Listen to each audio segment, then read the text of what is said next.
You are watching the Dan Broadcasting System Television. Good morning and welcome to this first segment of the news in the English language with me, Williams Amoh Hour. It is a bright Thursday, October 19, 2017. The Social Democratic Front, accompanied by the Cameroon's People's Party, CPP, will on Saturday, October 21, organize a march along some streets in Douala. The march past session is aimed at expressing their concern with the Anglophone crisis. Prior to the event, Philip Sote brings us an insight.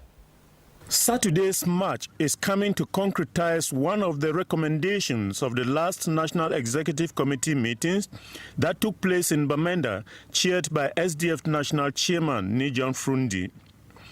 Regional executive committees were asked to organize sensitization activities with a view to showing solidarity with the people of the Northwest and Southwest regions. Solidarity with a people whom the SDF say have been victims of massacre, deportations, and other forms of exactions. The SDF condemns acts of oppression on people whom they say are being victimized because they have uttered the word federalism. SDF party officials, in organizing the march that has been given an administrative green light, say they want to reiterate their stand on public liberties, the respect for human rights, protection of persons and property. The support march has been scheduled to begin at 1 p.m. with a meeting at the Esplanade of the Omnisport Stadium.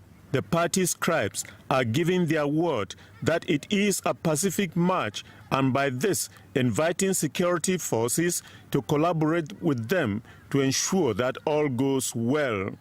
Far from using the march for any political positioning, SDF officials say they are simply carrying out the missions that the party has always stood for, that of defending the interest of the Cameroonian people and what is fundamentally their rights. Rights to better living conditions, rights to democracy, essential elements to move the country forward. The SDF is being joined by Edith Wallace's Cameroon People's Party in Saturday's march, an indication that they share a common ideology as far as the Anglophone problem is concerned. Other political groupings, as well as civil society organizations and the population with similar concerns, are also being invited to take part in the march.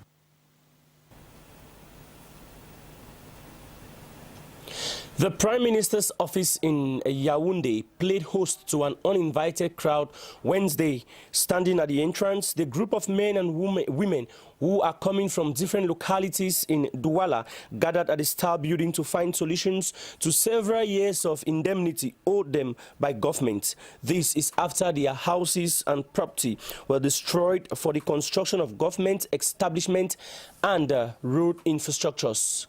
Bao Ngo Francis, our Central Regional Correspondent, has that story. We are here at the Prime Minister's office in Yaoundé. A number of men and women all the way from Douala in the littoral region have come to ask for compensations which they say is being owed to them due to the construction of certain structures in the Douala city. And they say for many years they've not been paid any indemnity, and all their complaints to authorities have not been answered. So they are here today to look for a solution for the government to give them a way out, for it's been dragging and their story is a sorrowful one. Their mood and silence spoke volumes as to what could have brought them right here at the Prime Minister's office in Yaoundé. Though most of them looked elderly, with some very tired, these men and women, who constitute groups from Bepanda, Bonaberi, Peka 14, or Peka 17 in Douala, found the necessary strength to stage up here for their unfortunate situations to be heard. Our homes were destroyed, and then there was no compensation. We went to the day of the Vuri, we went to the governor, we have not had any resolution. And we have come here to see the Prime Minister in order to help us. At least that we should be compensated for our homes destroyed. We see thousands of people were left homeless. According to the manifestors, who were under the spyglass of the police, the present peaceful stage at the Star Building is the result of the poor management of their indemnities that have dragged on for so long. Since 2012, 2013, and many other communities like Boulevard, kilometers 16 and 18, it's recent, and others from the Panda, they are almost getting to 10, 15 years. So it has been dragging on and on and on and on. We said that we should put a stop to this. We must put a stop to this because people will not build their homes. Companies will come to rent and build the other company, and they don't pay them compensation. We don't understand. So that is why we have come to see the Prime Minister to help us out of this mess. If the solution must only come from the Prime Minister, it means they will have to exercise more patience. For at the moment, the head of government, Philemon Yang, is in the northwest region to address crucial matters concerning the dubbed Anglophone problem. Nevertheless, these men and women who say have become homeless, poor, and lost about 700 brethren who have died even before tasting justice, hope to find lasting solutions to their grievances here. Otherwise, they claim to remain unshakable till a favorable end. Well, we are believing we have a solution because the Prime Minister and head of government are also Cameroonians, as long as the solution comes. We don't want to shake from here unless we have a solution. The Minister of Women Empowerment and the Family, Professor Marie-Therese Abena-Ondua, has called on women in leadership positions to help their younger ones attain such levels. She was speaking in Douala Wednesday during the closing ceremony of the Conference on Women Entrepreneurship. Mangi Venassis reports. Leadership to the female, a model to affirm and deploy. It is with this central theme that the woman folk sought to present to their fellow women the necessity for women to excel in leadership positions.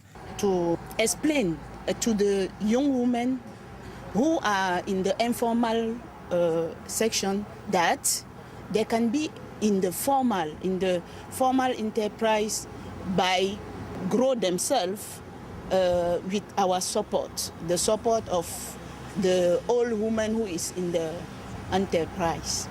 Gathered at the GCAM Conference Hall in Bonanjo, Douala, Wednesday, 18th of October 2017, these women had one objective: to encourage their younger sisters to believe in themselves, their ability, and their potentials. What matters is not that they are women, but what they have to offer. They need that determination with the belief that they can.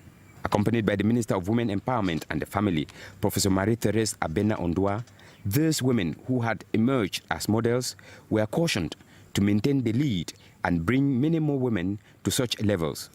They should pull the others who are hesitating, who are even ignorant. So it is their role to really take them along the boat so that they too can become entrepreneurs. This becomes an engagement given the fact that some of them had acquired a rich background with enough experience to share. During my career, I've found out that my positions as either director was a problem for being a young woman in those positions. Thank God I have the personality to battle that away, and today is no longer an issue. It should be noted that the absence of women in leadership position is not only a Cameroonian reality, it is a universal phenomenon where in the United States of America, for example, only about 5% of women are chief executive officers. Coming out from this seminar, participants were assured that serious follow-up will be conducted to see them through. The follow-up on this in particular will be to create networking where women meet, women in different, in various activities or industry, where they meet together and discuss their same, their issues and their own solutions. Women entrepreneurship is a possibility and an asset for the society only if we give these women the coaching that they need. What is menopause? What are some of the signs and symptoms indicating that a woman has attained menopause? These are some of the questions our reporter Wamba Tansi Mirabel attempts to answer in the following report as the world commemorated World Menopause Day yesterday. Her report. Every October 18 is being commemorated as World Menopause Day. Menopause is a normal condition all women generally experience within the ages of 45 to 55. either just before or after menstruating, marking the end of their productive period. The 2017 edition, spearheaded by the International Menopause Society, IMS, is to raise awareness of midlife women's health on premenopausal bleeding, a common problem which has never been addressed in a campaign before now. The signs and symptoms of menopause are usually hot flashes, which lead to strong heartbeat, sweating, an increase in the body temperature, which generally is witnessed by 75% of women. There is also frequent vaginal discharges, discomfort during sexual intercourse, weight gain, and a lot more. It is for this reason that a clarion call has been made by gynecologists and some health specialists of IMS for women to take action and prevent health problems in early lives. According to statistics from IMS, about 110% of women's life is lived after menopause in developed countries within the ages of 50 to 52, and in less developed countries, menopause occurred within 30, 40, or even 60 years, depending on the specific case. Worthy of note is the fact that the 2018 theme for the World Menopause Day has as focus on midlife health in the 21st century by IMS, the World Health Organization, amongst other international bodies in charge of women's health and their well-being. The island of Manuka, headquarters of the Douala 6 municipality, is one of those areas in the littoral region which is hardly heard of in the news or hardly visited. But once a visitor steps foot on the island, the feeling returned with is that of satisfaction. Now, while returning from Manuka, I spoke with some persons on board the Cameroon's army vessel CNS Fifinda on what image they have of the island after their first visit. From the shores of Yupwe, cruising through mangroves within the Douala Edea Wildlife Reserve, it takes one approximately 1 hour or more to cover the 31.2 kilometers distance on sea from Douala to the island of Manuka. Situated south of the Uvuri estuary, the island of Manuka, headquarters of the Douala 6 municipality, is hardly in the news. It thus, except for major events like the just celebrated International Day of the Rural Woman. This is surely as a result of transportation difficulty. But once on the island with an elevation of 6 meters above the sea, the image of the Manuka Island usually leaves visitors with a sense of positivity, contrary to what other schools of thought hold. I'm so happy with this opportunity to come and visit this part of the country. I'm born and bred in Douala. I've never been in this part of the country. It's fantastic. C'est le Cameroun à Manuka. Contrairement à ce que les gens peuvent souvent penser, ce n'est pas notre monde là-bas, c'est toujours le Cameroun. This is my first time to come and visit, to come and discover Manuka. I'm very happy. I'm encouraging my fellow women. Say next time, when occasion like this, they have to sacrifice their time to visit many villages. Manuka a été ce que je ne pouvais pas m'attendre. Parce que de l'autre côté, on nous disait que Manuka était invivable. Like other municipalities in the littoral region, the island of Manuka enjoys government support and stands proud of administrative structures. But is the slightly over 45,000 population satisfied with government's effort? Saying yes is not true and saying no is not also true. What I can say is that some efforts has been done for this area, but there is a lot to do again. As far as development is concerned, we have to know that women in this rural area can bring a lot to stop. For instance, the exodus of the youth in town. They can do a lot to stop that exodus. What they need here, I think, is a minimum of infrastructure. A trip to the island of Manuka needs courage, and it is an experience to live and not be explained. The historic start of Mbapelepe is one of the few selected to host training sessions during the Africa Cup of Nations 2019. Amadou Jallo Buba in the following report visited the site earlier and now paints a picture of how it is. This is the actual look of the Mbappé-Lepe field as of this Wednesday, the 18th of October 2017, after the launching of the construction work few months back by the Minister of Sport and Physical Education. From an ordinary look, it is beyond any doubts that nothing seems to be going on as far as construction or rehabilitation work is concerned. It should be noted that this 4,000-seat stadium is one of the two earmarked for use as training ground for the upcoming 2019 Africa Cup of Nations to be hosted by Cameroon in Douala.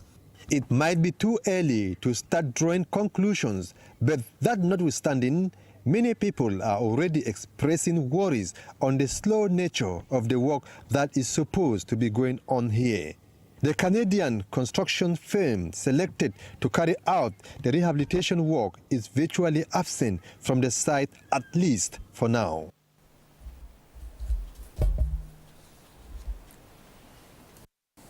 In sports football, I now give you fixtures of the 8 finals of this year's Cup of Cameroon that have been made public. To know the 8 teams to play the quarterfinals for this 2017 edition of the Cup of Cameroon, UMS of Loum would play Astra of Douala, Yaoundé 2 FC would lock horns with Bonaberi FC, St. Peter's would stand against Yosa, Feche FC versus Victoria FC, Lyon Blessé against Africa Sport, Stade FC Banjul would play Racine Bafoussam, Fondre of Ankono Linga would lock horns with New Stars, while Douala Athletic Club 2000 would stand face-to-face with Edin FC.